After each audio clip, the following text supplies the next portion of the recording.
हमारा देश राजतंत्र के अंतर्गत था, कई दशकों तक छोटी छोटी रियासतों में बटा हुआ था। कालांतर में कई वर्षों तक हमारा देश गुलाम रहा। अंग्रेज इस देश के ऊपर 200 वर्ष से ज्यादा शासक थे। हमारी संस्कृति और हमारे संस्कार को नष्ट करने का काम भी किया गया। लेकिन इस देश की धरती, इस देश की संस्कृति, इस देश के संस्कार, इस देश का जज्बा, इस देश का शौर्य ने इस देश की संस्कृति को अक्षुण्ण रखते हुए इस देश को आजाद कराया। और जिन्होंने इस देश की आज़ादी के लिए लड़ाई लड़ी, तो शायद उनको पता होगा कि आज़ादी के समय वो जीवित रहेंगे कि नहीं रहेंगे, लेकिन फिर भी वो देश के लिए, समाज के लिए लड़े, देश के लिए लड़े। व्यक्तिगत स्वार्थ के लिए, व्यक्तिगत कारणों के लिए उन्होंने इस देश की आज़ादी में लड़ाई में हिस्सा नहीं लिया।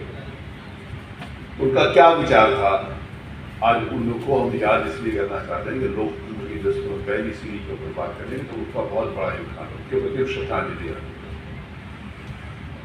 अगर वो उस देश की आज़ादी के लिए लड़ने वाले वो वीर सपूत नहीं होते तो आज हम किसी लोकतंत्र की परिकल्पना नहीं कर सकते। और जैसे हम भारत के लोग की बात की, लोकतंत्र की बात की, तो लोकतंत्र, democracy, by the people, of the people and for the people. हमने कुछ वर्षों तक देखा कि लोकतंत्र के असली भाव की पूर्ति हो रही है, लेकिन कालांतर में धीरे धीरे जैसे आजादी के कुछ वर्ष बीत गए तो लोकतंत्र बाय द पीपल तो नजर आया, बट लोकतंत्र of the people and for the people नजर नहीं आया। जनता का और जनता के लिए नजर नहीं आया, जनता के द्वारा तो नजर आया। तो जनता का तो है, जनता के द्वारा जो है, जनता का और जनता के लिए। और जिस समय उस पूरे हम व्यवस्था के अंतर्गत जाते हैं, लोकतांत्रिक व्यवस्था के अंतर्गत, जैसे अभी यहाँ पर कहा गया, आदरणीय गुलाब कटारिया जी ने यहाँ पर मुझसे भी कहा कि भाई ये कॉन्स्टिट्यूशन में तो लोकतंत्र के 3 समय 14 कहाँ से आ गए, आपने मुझे कहा।